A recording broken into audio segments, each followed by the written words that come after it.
I thank God for this opportunity to again directly talk to you, mahal namin mga kababayan, sa Luzon, Visayas at Mindanao, lalong-lalo na po sa mga nagsasakripisyong Pilipinong nagtatrabaho abroad.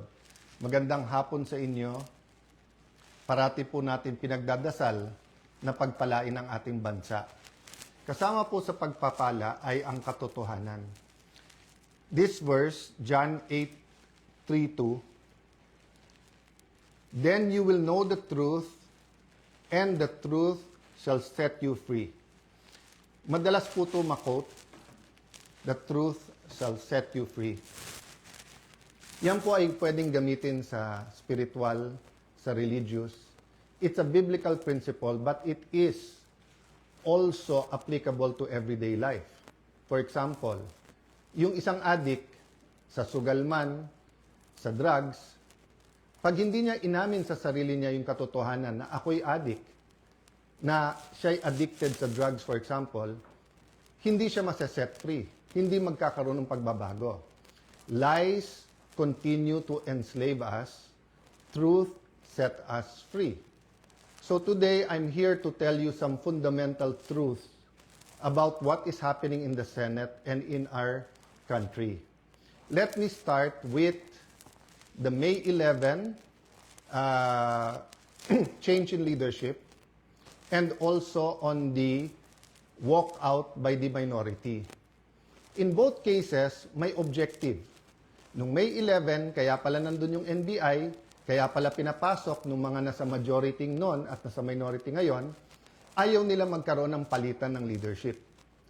Ang sinabi nila na hindi katotohanan ay dahil daw to sa impeachment. Pero yung pala, ito'y tungkol sa maraming bagay, kasama po na magkaroon ng independent, impartial impeachment, but also, ayaw na magkaroon ng hearing sa Blue Ribbon na kung saan lalabas ang buong katotohanan. Marami pang ibang issue na sa mga susunod na araw ay pag-uusapan. We're listening to you, we hear you, na ang pangunahing issue ay trabaho, ay kita, ay ang taas ng presyo, yung araw-araw na kabuhayan ng ating kababayan. Yan po ay pinakamalaking issue. Ang ating survival, spiritual, physical, financial survival is always a priority. Pareho din sa health po yun. Yun po ang speech ko noon. Na ang ating spiritual health, physical health, mental health, financial health ay napaka-importante at dapat we look at the bigger picture.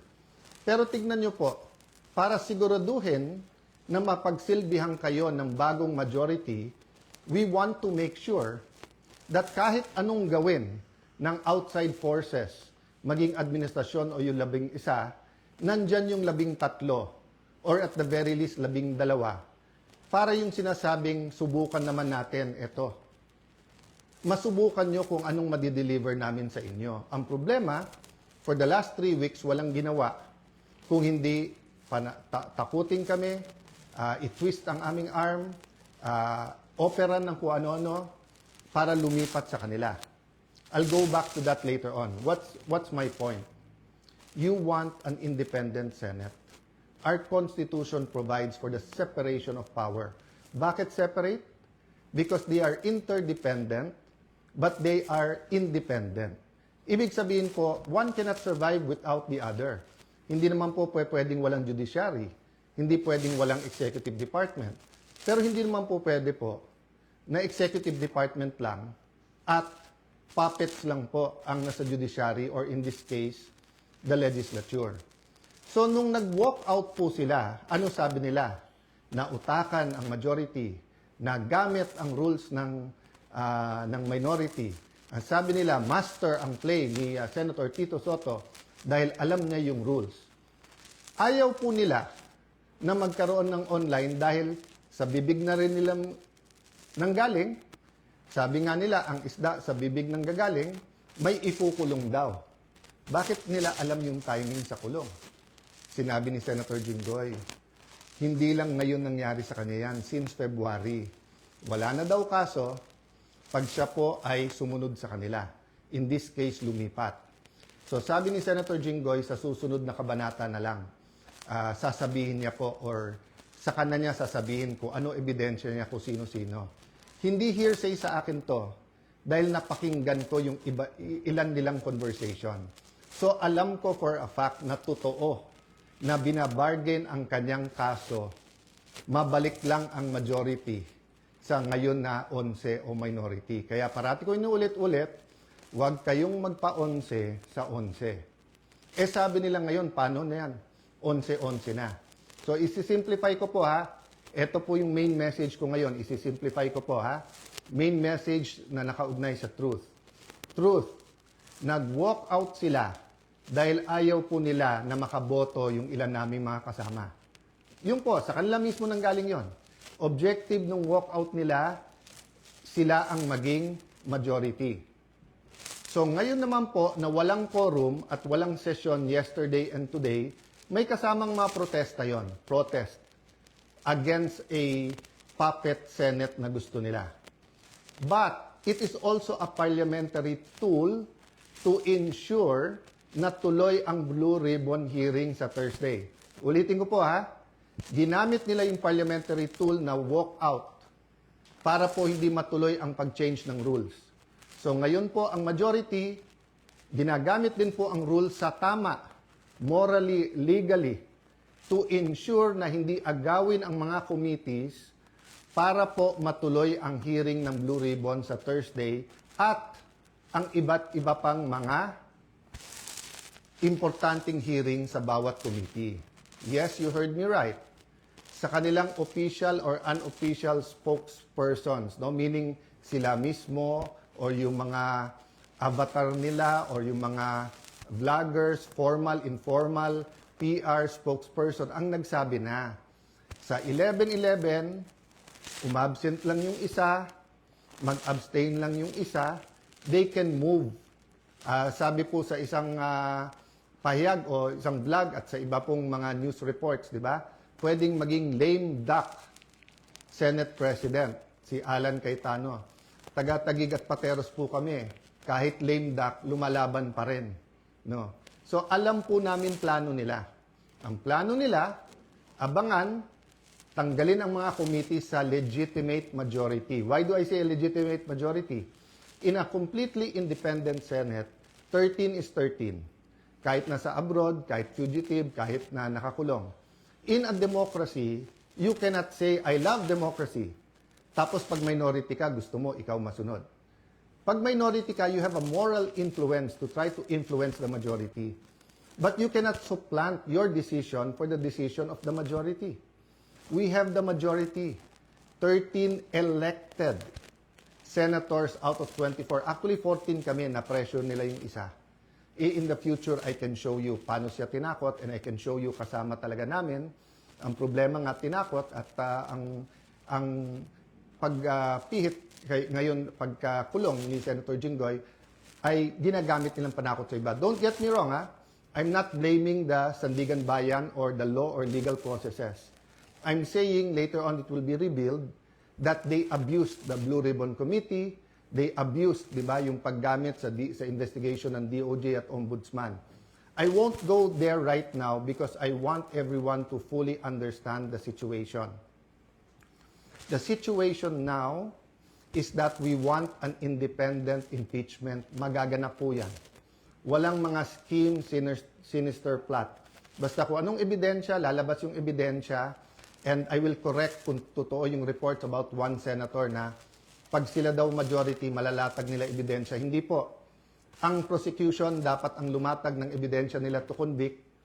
Ang defense ang dapat lumatag ng ebidensya nila para ma-acquit. Ang senator judges ay dapat mag-examine ng mga ebidensya. Okay? So, in accordance with the rules, and there are rules of evidence, so people will be able to judge us. So that's one important thing, the impeachment. The other important thing is yung ekonomiya natin, presyo.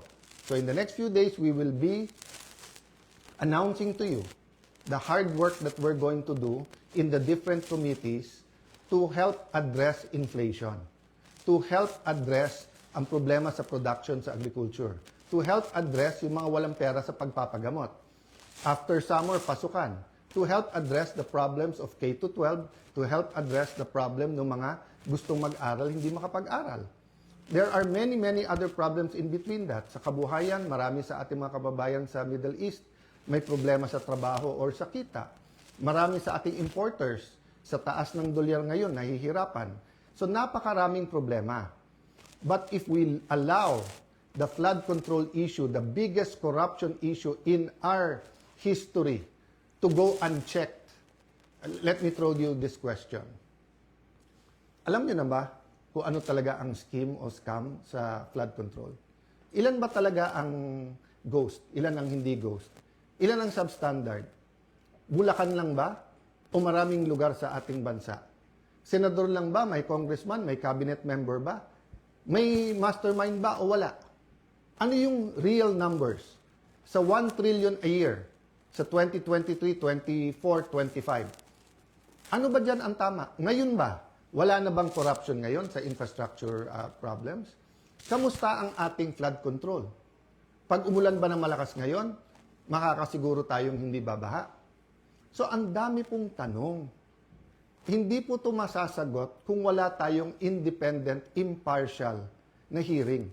May hearing ang ombudsman, may investigation at hearing ombudsman at DOJ. But what about the Blue Ribbon Committee? We gave Senator Lacson a chance. Napakatagal yon. Kayo na magkwenta ilang buwan o isang taon, di ba? So, Senator Marcoleta had one hearing. Pipigilan natin yon. Witnesses. Pag nandyan na yung witness, matetest natin. Kaya hindi ako nag-judge. Pag nakita ko sa press con, of course, I'm intrigued. Of course, I listen. I do a little bit of research. But until matesting yan sa cross-examination, dun pa lang ako maniniwala at ibabalandra ko po yan or isa side-by-side ko sa mga existing na ebidensya. So again, ulitin ko po ha, kailangan tignan po natin nangyayari sa Senado sa mas malaking konteksto ng katotohanan. Gusto ba natin na ang Senado ay maging kasangkapan, ay gamitin, no? Para ilabas ang totoo? O ito ay kasangkapan para itago ang totoo? Is the Senate for truth or not? Now, it's quite unique if you say that the number now is 11-11. So, what's important for me is we don't have a puppet or dependent Senate. And what's important to me is that on Thursday, matuloy ang Blue Ribbon and tumuloy-tuloy yung iba't ibang mga committee. So, we will keep you updated.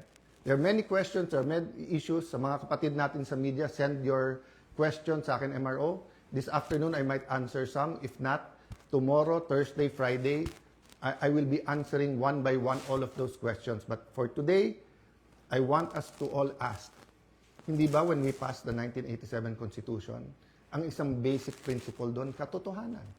Di ba nung nagkaroon ng EDSA 1 at 2, katotohanan. Pinakamalalaking skandalo sa buong mundo, Watergate. It's about truth, katotohanan. Ngayon, lahat ng propaganda sa Iran, sa Israel, sa US, presyo ng langis. Hindi ba ang isang issue dyan, katotohanan? Ano ba ang truth tungkol sa lahat na to?